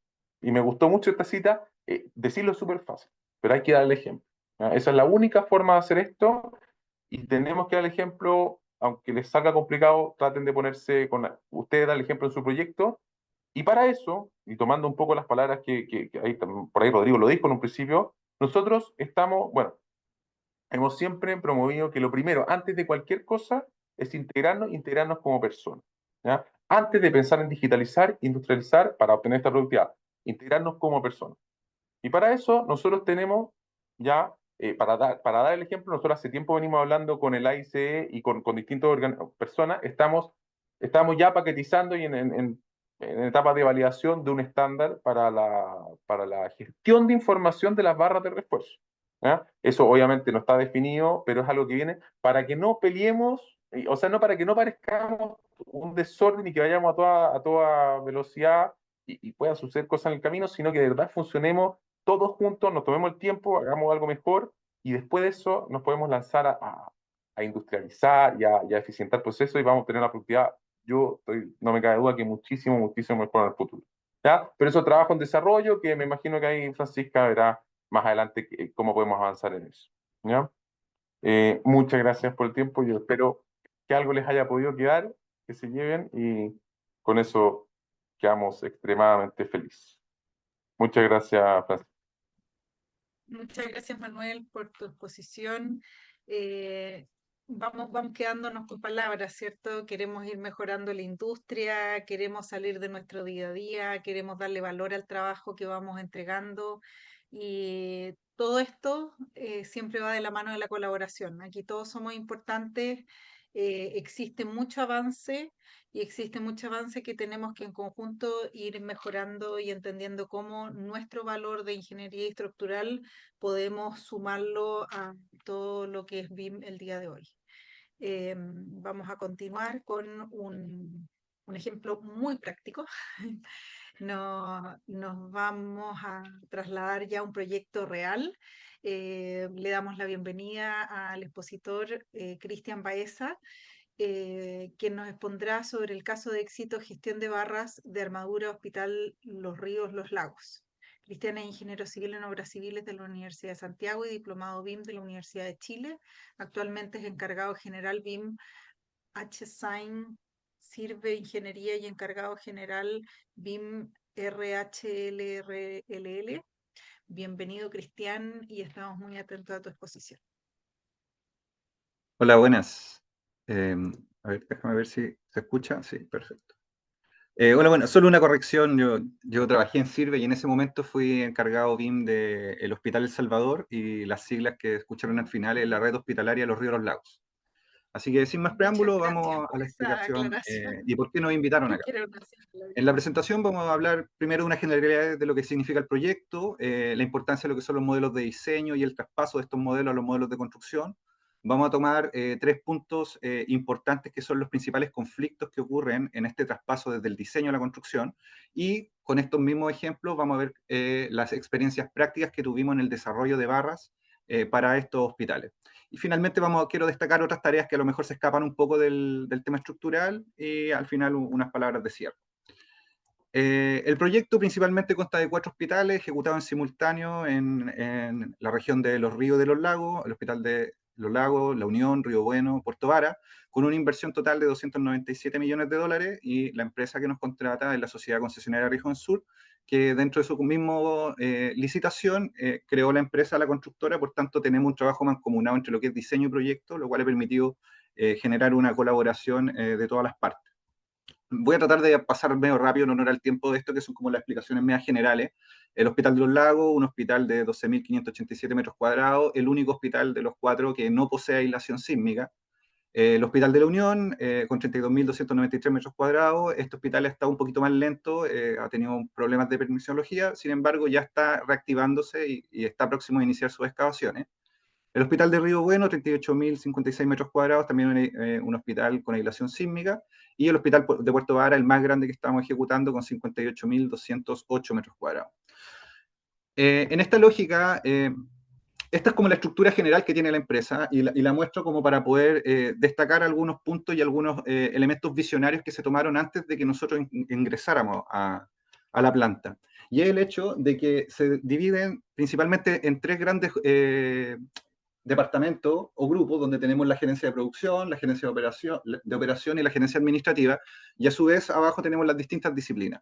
Particularmente el área BIM se encuentra en el área de operaciones. En algún momento se pudo haber pensado de que estaríamos en el área de la producción, aportando un poco a terreno, pero sin embargo se decidió estar en el área de operaciones porque no solamente estamos abocados a gestiones de diseño, coordinación y adquisición de materiales, sino que los datos que se procesan dentro de nuestro departamento son los datos que alimentan en general a todas las demás áreas, a costos, gerencia, avance, etcétera, etcétera. Y dentro de nuestra organización estoy yo como responsable general, y tenemos 4 coordinadores que están dedicados uno a cada hospital. Destaco a un costado lo que sería la unidad BIM, que es una unidad que tiene que estar contratada por bases de licitación, que se encarga un poco de todo lo que es la documentación y la implementación de los modelos de diseño de cara a la implementación de Plan BIM y de su respectivo uso. Pero nosotros no estamos dedicados a esa tarea, y más que nada somos un soporte dentro de la organización para poder gestionar todos los datos que recibimos del área de diseño. Entonces, en un mundo hospitalario donde las especialidades y las disciplinas que se coordinan son aproximadamente 33, con un montón de profesionales trabajando en simultáneo, la principal pregunta es cómo evitar que se nos escape la información. Manuel tomó un tema muy importante. Los modelos hospitalarios están llenos de datos que realmente no sirven de nada y se prestan a la confusión. Y eso se debe principalmente a la cantidad de profesionales que trabajan en proyectos que duran en promedio de 5 a 10 años. Y aquí hay un concepto que he tratado de incluir en el sistema y en la comprensión de los datos, que es entender de que esto funciona de una manera fractal. Y eso quiere decir de que la estructura de datos está organizada en figuras, en formas que se replican infinitamente, tanto en especificidad, es decir, yendo más profundo en el dato, como también en generalidad. Pero la estructura que uno decida o el procedimiento con el cual uno interprete los datos es el mismo. Entonces, Dentro de esta estructura, con toda la cantidad de datos que se están generando, donde tenemos empresas de ingeniería que están desarrollando nuestros proyectos y nos envían la información, una parte importante es entender cuál es la posición o cuál es el lugar dentro de la organización para poder interpretar esos datos correctamente. Esta exposición está dedicada principalmente al concepto de las barras, por tanto, le vamos a dar bien fuerte a eso. Y esto que tengo acá es una tabla que pedí las autorizaciones correspondientes para poder comentarla, donde se muestran los kilogramos de acero adquiridos para el Hospital Río Bueno, en contraste con los kilogramos obtenidos dentro de los modelos de diseño que nosotros recibimos. Y como se puede ver aquí, a la fecha hemos pedido 4.019.672 kilos, pero en el modelo de diseño que nosotros recibimos, llegamos con suerte a los 3.650.000. Entonces, la primera respuesta que uno podría decir, y muy sencilla, es decir, está malo. Pero la verdad no es esa, no es que el proyecto esté malo. El proyecto, lo que hay que comprender es que las empresas de ingeniería y de diseño trabajan el modelo de una forma en que su entregable final es la documentación. Son los innumerables documentos que van a permitir la construcción del hospital dentro del proyecto. Y eso hace de que el objetivo como tal de ese modelo no sea la administración o la gestión de los datos que están dentro como para poder darle seguimiento y efectivamente construcción a los elementos. Entonces, desde ahí, la estructura de la armadura tiene una complejidad adicional que es la que vamos a revisar a continuación. Para los que conocemos el entorno de trabajo Revit, entendemos que existen de alguna forma una estructura, nuestro fractal de datos, en donde tenemos un gran closet que podríamos llamar la categoría, con distintos cajones con información, donde cada cajón podría ser la familia y cada carpeta o archivador dentro de ellos va a ser el tipo. Entonces, si yo necesito un muro o una ventana o lo que sea, yo voy a ir a mi cajón de categorías, voy a elegir la familia con la forma, si va a ser de mampostería, de hormigón, tabiquería, en la familia, y el tipo para poder definir su espesor, materialidad, etc. Pero si yo trabajo con barra, no trabaja de la misma forma. La barra es uno de los pocos elementos dentro de la estructura de datos dentro de Revit que necesita a lo menos 4 tipos de familia para poder construirse.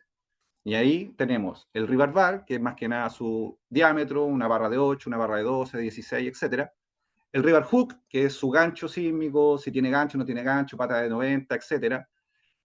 El tratamiento que puede haber tenido la barra, si va a ser una barra roscada, si una barra soldada, y el rebar shape, que es su forma. Y ahí nos vamos a detener un poco porque es el dolor de cabeza de muchos modeladores de estructura. ¿Cuál es la dificultad del rebar shape? La dificultad del rebar shape es que como estructura necesita estar bien codificada para que efectivamente pueda ser cubicable. ¿Se acuerdan de que nos faltaban en promedio más o menos 400.000 kilos entre lo real y lo que venía en el proyecto? Bueno, aquí está la razón de por qué no se cubica. Aquí al costado podrán ver una tabla del menú desplegable del Project Browser dentro del entorno de trabajo Revit, donde se muestran las distintas familias con las tipologías del proyecto, y podrán destacar que abajo tenemos Rebar Shape 1, Rebar Shape 2, Rebar Shape 3, Rebar Shape 4. Y ese es el dolor de cabeza a la hora de la cubicación, porque en el ejemplo que tenemos aquí, que es la escalera, que es un clásico ejemplo porque tiene muchas marcas, tiene muchos problemas, lo que se ve arriba es el Rebar Shape por defecto que genera el software cuando tú ingresas la barra. Y como se aprecia ahí, tienen promedio 10 largos parciales de una barra que no debería tener más de 4 o 5 largos parciales. Entonces, esa descontinuidad entre la información que necesito ubicar con la información que el software me está entregando es la que genera distorsiones y hace que los modelos de diseño no sean confiables a la hora de, por ejemplo, llegar y tomar todas sus barras y mandarla a producción. Y eso es lo que a nosotros nos ha destacado en el hecho de que hemos podido solucionar esto en los modelos de diseño y poder transformar estos modelos de diseño en modelos de construcción. El segundo punto importante que también y dificultad que tiene efectivamente la barra, el shape, el rebar, es su posición en el espacio. El muro, la viga, lo que sea, yo lo puedo tomar y elegir y poner el espacio en cualquier momento. Sin embargo, la barra, al igual que el shape, también tiene su particularidad de que no funciona de esta forma, sino que la barra es un elemento contenido dentro de otro elemento. Por tanto, su espacio vectorial es el elemento que lo contiene, el host. Esta dificultad hace de que si yo el día de mañana desaparece el espacio donde está contenido la barra, o esta barra, por ejemplo, o esta viga, la corto, el muro, la losa, lo que sea, los elementos que están contenidos dentro de él también se van a modificar y van a desaparecer, o en el mejor de los casos, porque también puede haber casos donde simplemente se adapten a estas nuevas figuras. Y por más allá de que yo le ponga, que lo opiné, que le ponga bloque, esto va a seguir ocurriendo porque tiene que ver más que nada en cómo trabaja la barra y cuál es la posición vectorial que tiene dentro del espacio. En ese tema, la solución que nosotros hemos adoptado para poder solucionar este conflicto y poder casarnos con lo que tenemos, tener trazabilidad de la barra desde el momento en que la modificamos, le damos fecha para que sea adquirida y llega a terreno y en sí mismo pueda ser instalada, es lo que es el grupo, que es una herramienta dentro del software que se utiliza mucho para estructuras metálicas, pero que permite generar un submodelo dentro del modelo. Y de esta forma, como aparece aquí en el costado, podrán ver donde dice model, dice una serie de grupos con las armaduras que nosotros hemos ido pidiendo dentro del proyecto. Y esto hace de que eventualmente, si el proyecto tuviera alguna modificación porque un error de alguien o simplemente se tuvo que cortar un elemento, el grupo me va a alertar en caso de que alguna barra que esté contenida en ese elemento haya sido modificada, y eso me va a permitir rescatar la información que tenía alojada, evitando pérdida. ¿Ya? Tengo estos links, pero los vamos a revisar un poquito al final. Finalmente, la otra gran dificultad que tienen los RIBAR es la masividad de elementos, que son muchos los elementos que están contenidos dentro de un proyecto. Por ejemplo, en el caso de un proyecto hospitalario, lo que tenemos acá son 2 tablas brutas con respecto a la cantidad de elementos y los volúmenes que existen con respecto a los hormigones y la armadura en el Hospital Puerto Varas. Como se puede ver ahí, para el caso de los hormigones, el proyecto general, un proyecto de 58.000 metros cuadrados, se estructura con 10.158 elementos. Sin embargo, las armaduras contenidas dentro del modelo son 108.938, con la salvedad de que estos son reparticiones de barra. Quiere decir que si, por decir un número bajo, 10 barras por repartición, estamos hablando ya del 1.000.000 de elementos. Y obviamente son mucho más de 10. Entonces, la única forma de resolver esto frente a una masividad como esto es mediante, por ejemplo, plugins, que son los que los colegas han presentado aquí en esta exposición. Pero otra herramienta que también existe dentro del software, pero que requiere tiempo, HH de desarrollo, es Dynamo. Y para eso nosotros también hemos generado un montón de herramientas que nos hacen más fácil el trabajo. Ahí tenemos, por ejemplo, algunas herramientas que hemos creado que son muy sencillas, como eliminar barras en la vista, dar vuelta a barras, estructurar una malla en un muro, unificar marcas, codificar, parametrizar, que son herramientas que de repente pueden ser rápidas, pero que te ayudan a la hora de poder obtener el producto final, que es finalmente por lo que nos han invitado acá, que es la gestión de barras. Esto que tenemos acá es nuestro entregable, que es lo que recibe Torres de Ocaranza y lo que recibe nuestras oficinas técnicas cuando sale desde la unidad BIM interna de la empresa. Esto que está acá son todas las barras que componen la planta nivel 2 de ejes numerados del Hospital Puerto Varas, con un detalle indicando cada largo parcial, sus distintas marcas y, muy importante, sin pérdidas. Nosotros no consideramos pérdidas del 5%. Aquí va todo cuadrado al callo.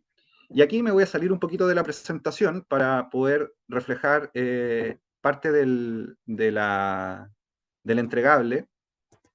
Déjame un segundo, toda la pantalla. ¿Se ve lo que estoy mostrando? Esperemos que sí. Esto que está acá es el link que está contenido dentro del documento. En este plano, acá abajo viene un link, y ese link es el que lleva a esta vista, donde cada fierro instalado va a tener su respectiva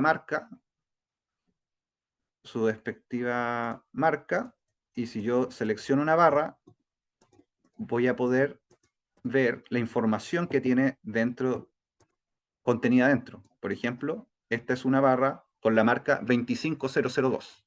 Y esta es una información que es útil no solamente para la adquisición del elemento, sino que también es útil para el personal de terreno. Y muchas veces se nos va a consultar derechamente qué es dónde van las marcas que muchas veces no están contenidas indicadas en los documentos, ya sea por alguna modificación o por algún corte en que está oculta. ¿Ya? Con toda esta estructura, con esta forma, con este procedimiento que nosotros definimos para el seguimiento de barra, actualmente hemos pedido una barbaridad de kilos de acero, pero existen una serie de puntos que han sido mejora continua y que han permitido acelerar los procesos a la hora de la construcción, y voy a poner unos ejemplos prácticos. Esto que tenemos acá son las primeras columnas que solicitamos para el Hospital Puerto Varas. Aquí, a un costado, van a ver la columna original que tenía un largo parcial de 400, si no me equivoco, 452 metros en su largo principal para poder tener la altura. Como estos son edificios aislados, el coronamiento de esas columnas es muy importante porque ahí va el aislador sísmico, que de paso tiene un margen de error milimétrico. Por tanto, no podemos tener nada que sobrepase. Y pese a que fueron considerados en los largos parciales todos los recubrimientos apropiados, o sea, 5 centímetros abajo por fundaciones, 3 centímetros arriba, intercepción de barra y todo, cuando llegamos a terreno, aún así tenía un desfase que nos hizo hacer retrabajos en el primer cuadrante de columnas.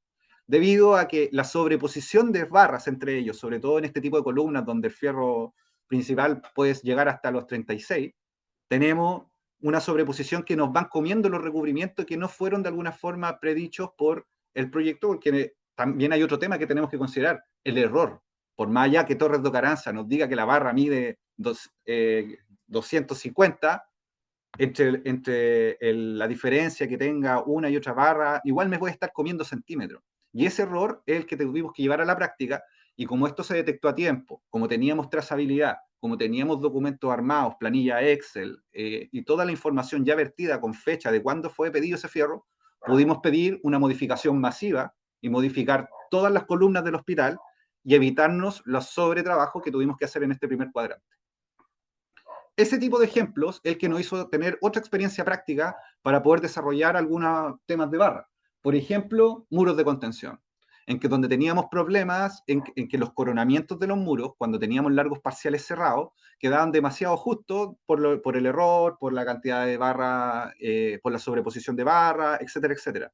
Entonces, como ya teníamos una gestión de barras, teníamos la trazabilidad y podíamos operar de alguna forma yendo al callo la modificación que queríamos hacer, se decidió finalmente trabajar solamente con largos no cerrados y cerrar con horquillas o largos cerrados, empalmarlos al medio y así evitar retrabajos o poder confiar de alguna forma en las armaduras que estamos enviando a nuestro proveedor, porque ese es el tema principal acá. Acá en obra no se dobla ningún fierro, llega todo para el montaje.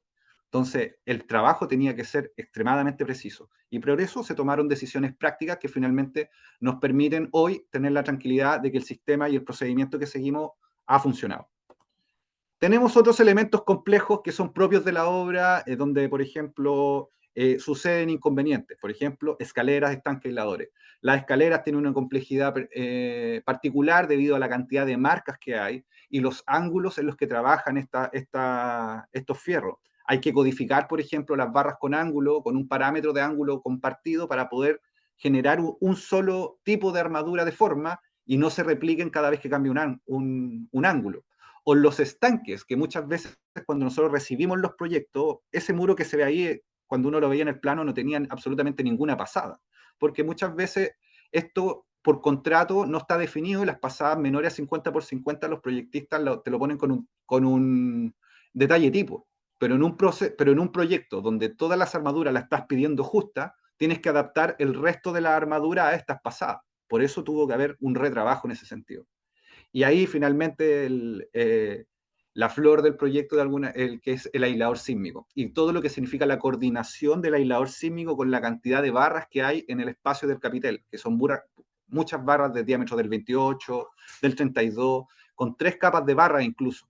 Y aquí también tuvimos un tema que tuvimos que, similar al de la columna, donde, por ejemplo, como teníamos 3 capas de barras del 28, estas no podían ponerse de alguna forma paralela y tenían que ir moviéndose para poder adaptarse a la estructura. Pero eso nos comía espacio de los manguitos del aislador y nos hizo hacer que la coordinación fallara en los manguitos. Entonces, como no podíamos tener ese error, porque la precisión del aislador es milimétrica, creo que son más o menos 2 milímetros, y en este punto el equipo de topografía hizo un trabajo extraordinario en todos los hospitales que hemos hecho.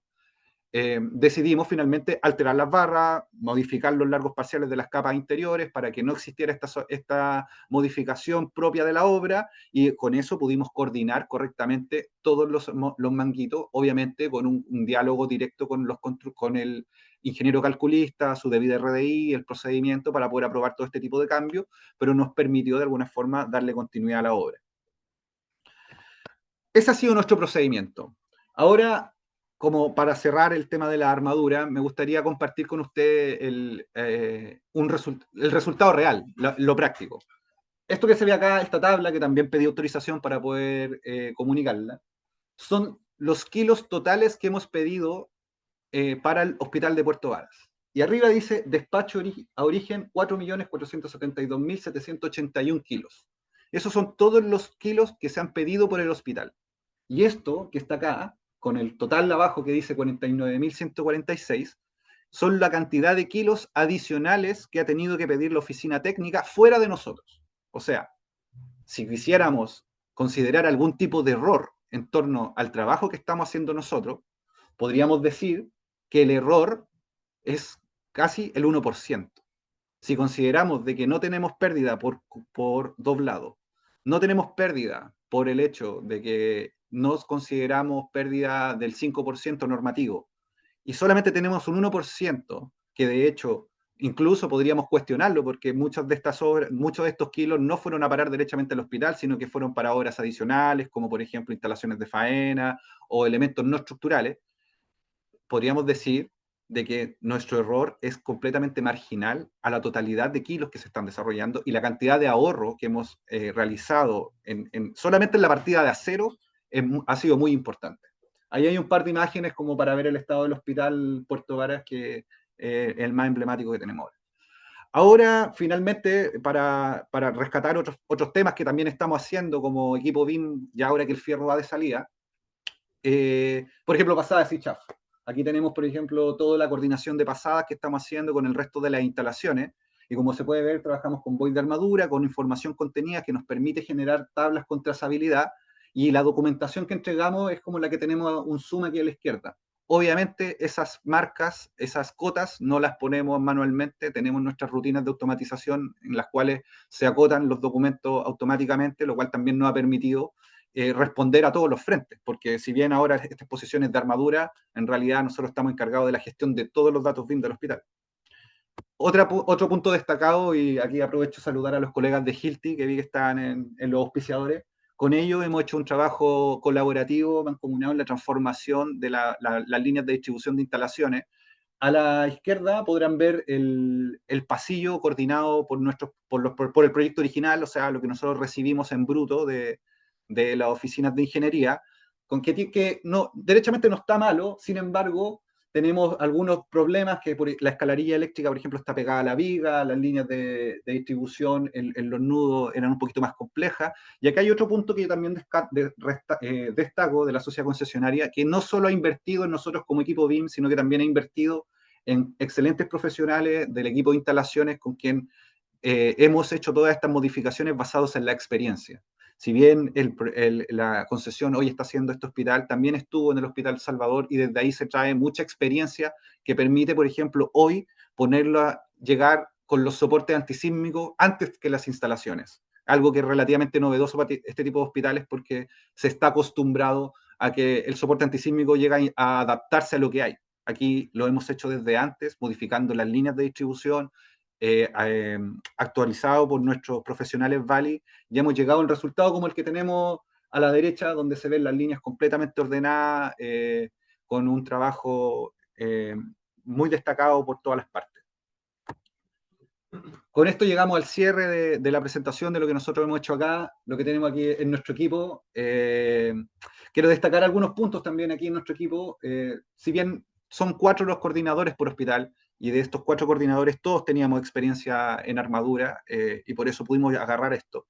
Sin embargo, nuestra planta de modeladores generalmente son profesionales jóvenes que no tenían mayor experiencia, sobre todo mucho menos en armadura, y aún así han podido adoptar el procedimiento, el método, y han hecho un excelente trabajo y nos han permitido de alguna forma tener los espacios en los cuales exponer como este mismo. Así que nada, darle las gracias a todos. Me despido más que nada agradeciendo esta instancia para poder compartir este procedimiento y con la total disposición de poder contribuir en que estas experiencias permitan optimizar los proyectos a futuro, no solamente hospitales. Hoy en día dicen que el próximo gran obra pública serán los proyectos de cárceles. Bueno, ahí tendremos que implementar esto. Espero que en algún día sea la vivienda social y así podamos aunar todas estas experiencias y hacer esto más productivo y que todas las partes estén tranquilos. Porque aquí hay otro tema que también quiero destacar. El equipo de nosotros es un equipo que trabaja las horas justas. Nadie hace horas adicionales, no tenemos que venir los sábados, no estamos apurados con más allá de las urgencias diarias, porque tenemos la tranquilidad de que nuestra productividad ha sido muy alta y el proceso que tenemos tiene la trazabilidad necesaria como para poder operarlo y trabajarlo en virtud de solucionar los conflictos que se vayan presentando. Así que nada, colega, muchas gracias por la invitación y eso sería desde aquí el sur de Chile. Gracias, Cristian. Agradecemos a todos los expositores y los invitamos a prender sus cámaras para contestar algunas preguntas que nos han hecho de parte de los presentes. Hemos tenido un pic de 112 participantes, así que muy contentos con la participación el día de hoy. Les agradecemos a todos por estar aquí aprendiendo y colaborando en conjunto. Rodrigo, te voy a hacer esta pregunta a ti. No viene dirigida a ti, pero creo que puede ser un buen participante. ¿Se ha podido cuantificar el valor que ha adquirido la tecnología BIM en la industria?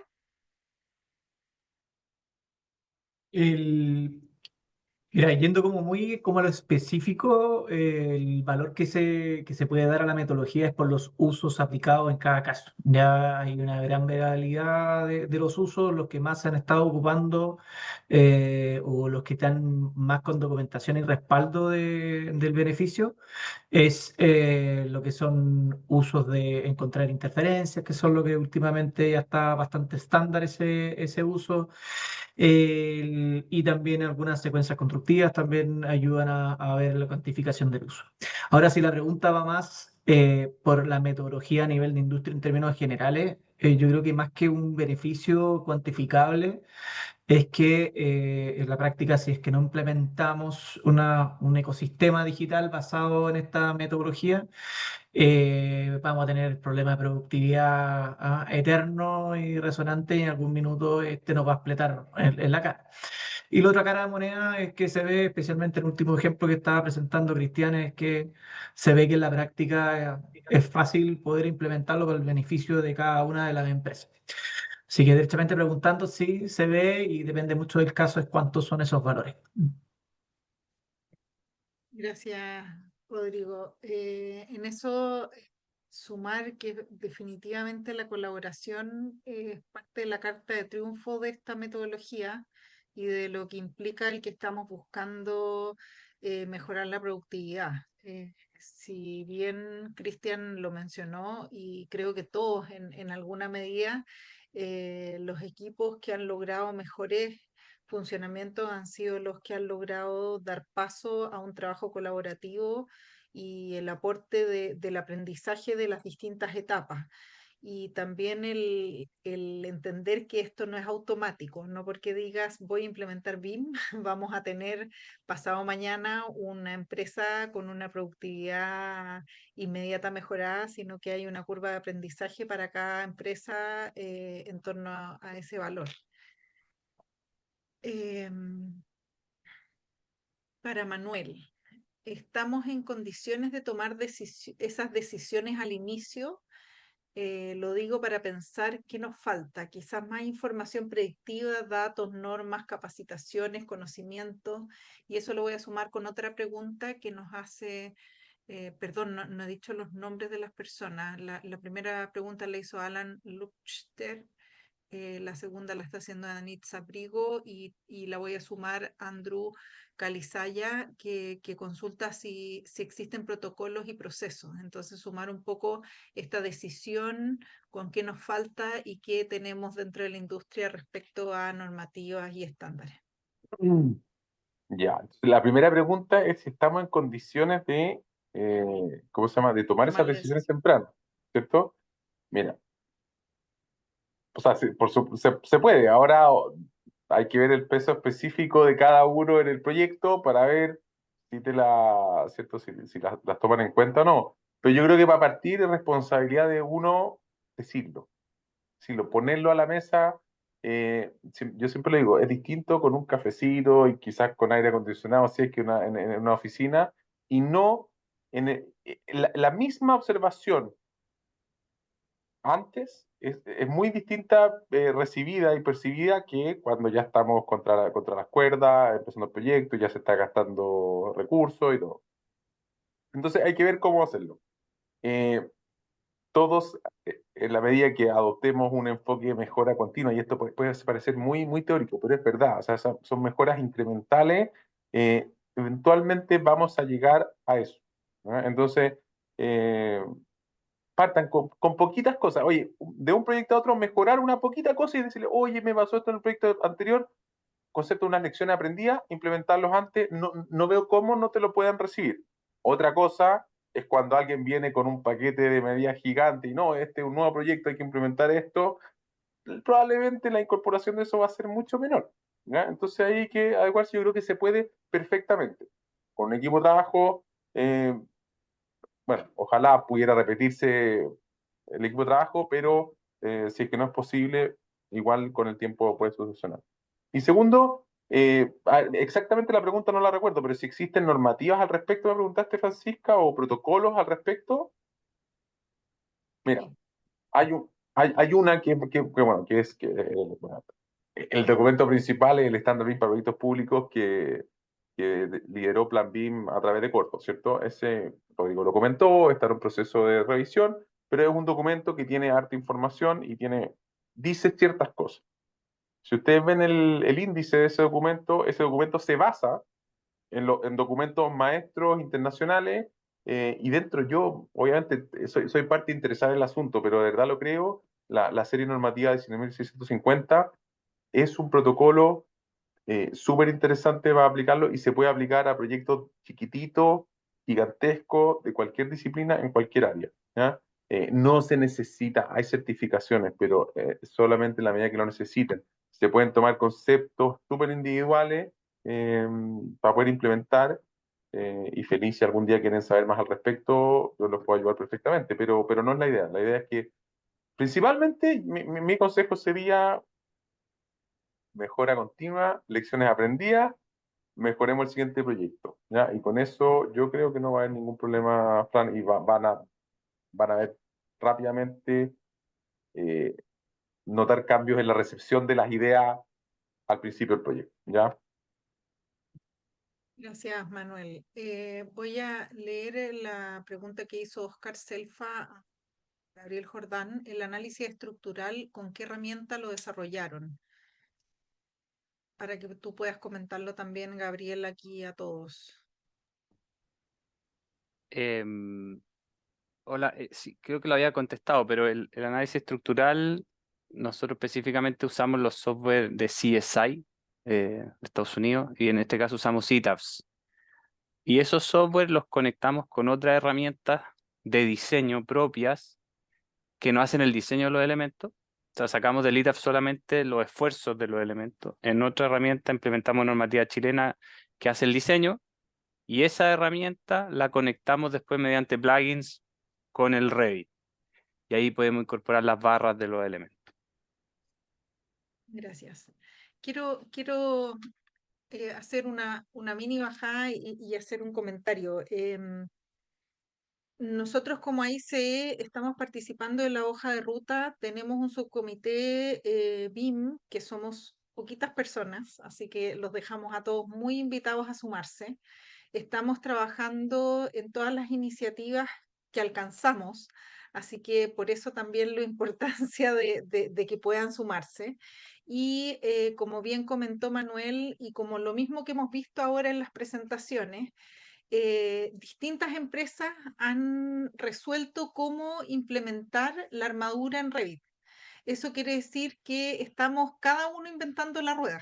Entonces, parte del juntarnos, ver estándares que nos sirvan a todos y crecer en conjunto desde la colaboración de nuestro gremio, tiene que ver con esto, tiene que ver con, como subcomité, empezar a poner estos estándares, empezar a definir cómo nos sirve entregar la información, qué datos nos ayudan a nosotros a seguir creciendo y por qué, porque esta hoja de ruta no solo busca el que crezcamos, busca que crezcamos con un sentido, y ese sentido es que el BIM pueda aportar en todas las rutas.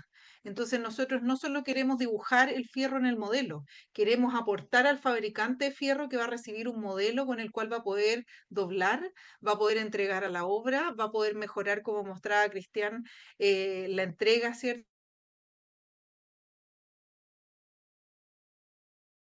Nosotros proveemos información que tal vez no nos hemos sumado a la construcción necesariamente con ese 5% de pérdida, 5% de estándares, etcétera, en muchos procesos, es muy importante desde la ingeniería estructural porque cada día más en este proceso de modelación nos van a exigir incorporar este tipo de estándares. Entonces, es súper importante que nosotros lo tengamos en cuenta y nos sumemos a este crecimiento. Entonces, Manuel había levantado la mano. Sí, me llamó la atención algo que dijiste, Fran, en relación a una cosa que dijo Cristian. Datos hay muchos. Hay muchos que hay que votar y hay que quedarse con lo principal y ahí ponerle el foco a lo que más nos sirvan. Orientado a lo que hace, por ejemplo, Cristian en obra. ¿Ya? Eso es fundamental. Entonces, no volverse locos con estandarizar todo, sino que lo justo y necesario, poquito, es mucho mejor que, ¿ya? Poquito y eficaz para la gente que interesa. Eso era mi comentario. ¿Ya? Y creo que en eso estamos de acuerdo y existen iniciativas no solo desde la ingeniería, también de la arquitectura y los estándares BIM que han iniciado otros creadores también. Es muy enriquecedor ver cómo las distintas áreas del gremio están interesadas en hacer crecer esta hoja de ruta en conjunto. Cristian, ¿querías comentar algo? Sí, mira, y tiene que ver con lo mismo que tocó Manuel recién, de que la cantidad de datos que hay dentro son demasiados. Y hay un tema fundamental a la hora de tratar de llegar a una estandarización, y que es el hecho de que el modelo tiene que servir para todas las etapas, desde el diseño hasta la operación, y pasando por la construcción. Entonces, el problema fundamental, a mi juicio, es que todavía la etapa de diseño no trabaja en viendo la etapa de construcción, debido a que el entregable oficial de las empresas, grandes empresas de ingeniería que hacen un excelente trabajo, es la documentación. Entonces, en la medida en que cada empresa se encarga de alguna forma de que su documentación está adaptada a su modelo BIM, es difícil unificarlo porque las mismas familias de anotación entre una empresa y otra van cambiando, los parámetros que se utilizan en cada elemento entre una empresa y otra va cambiando. Y lo pongo, por ejemplo, con un ejemplo práctico. Acá en el contrato, los proyectos fueron desarrollados principalmente por dos empresas. Y las barras del grupo de la empresa A no son cubicables en el proyecto de la empresa B y viceversa. Y eso es debido a que la información que está contenida dentro está llamada de forma distinta para que el plano sea legible. Entonces, mientras nosotros sigamos pensando en que el documento físico, el PDF, el CAD, la exportación, es el entregable oficial o final, vamos a seguir estando amarrados a este tipo de situaciones.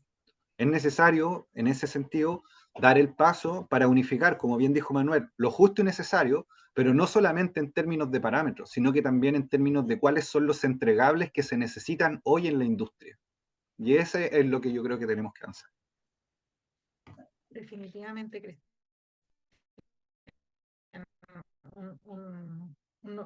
Estás bien específicas, así que voy a disparar, Cristian. Tú me contestas corto, preciso y conciso, porque son como 5, y seguimos, porque terminado, pero las quiero decir para que todos las escuchen.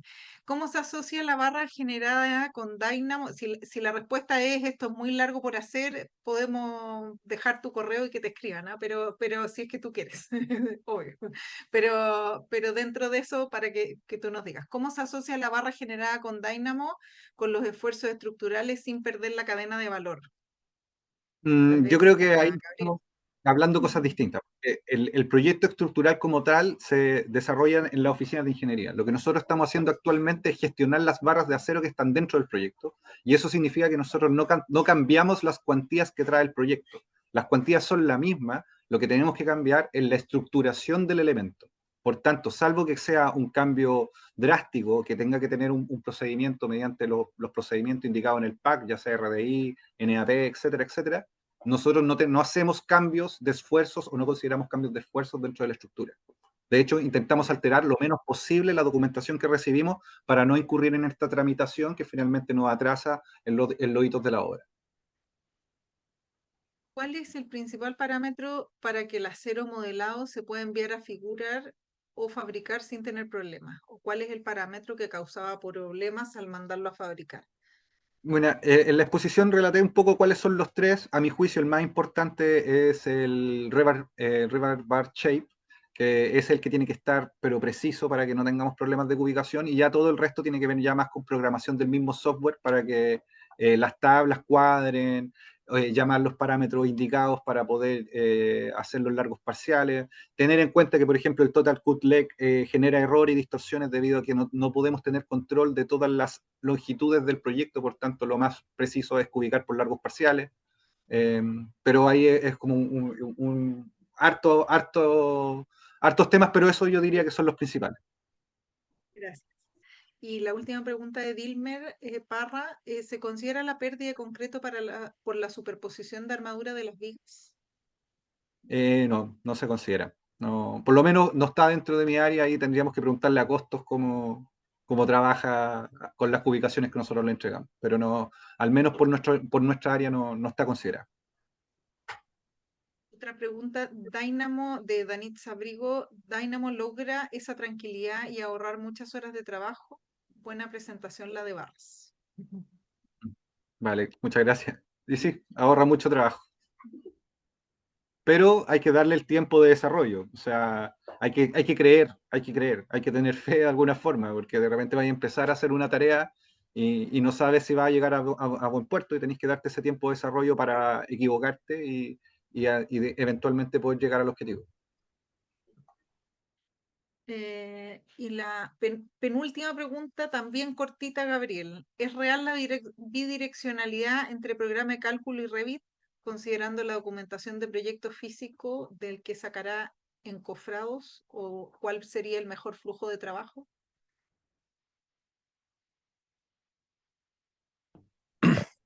Mira, no, nosotros no hay una bidireccionalidad. Si nosotros hacemos una modificación de proyecto, por ejemplo, se alargó un muro o aparece una puerta entre muros, lo que se hace es eliminar la armadura de esa elevación e incorporarla nuevamente con un nuevo modelo de cálculo, que pasó nuevamente por una etapa de diseño. Entonces se borra y se enfierra nuevamente, ¿ya? No hemos conectado directamente ETABS con Revit porque hay muchos temas complejos con respecto a un modelo analítico que hay que hacer en Revit y qué sé yo. Finalmente nos fuimos por otro lado, que es un desarrollo más específico y que pasaba por también meter normativa chilena. Entonces, no es ida y vuelta, es solamente de ida, desde diseño hacia Revit. Y si hay modificaciones, se borra y se enfierra nuevamente. Obviamente automatizado, no es que uno vaya barra por barra, sino que se hace la elevación completa con un clic. Gracias. Hay una última pregunta de Roberto Gómez. Saludos cordiales, pero esta pregunta la voy a dejar en general. Si alguien quiere tomarla, la toma. Si no, creo que solamente la voy a dejar planteada porque creo que es de larga discusión. ¿Qué cursos se podrían incluir en una currícula de ingeniería civil para encaminar desde la academia?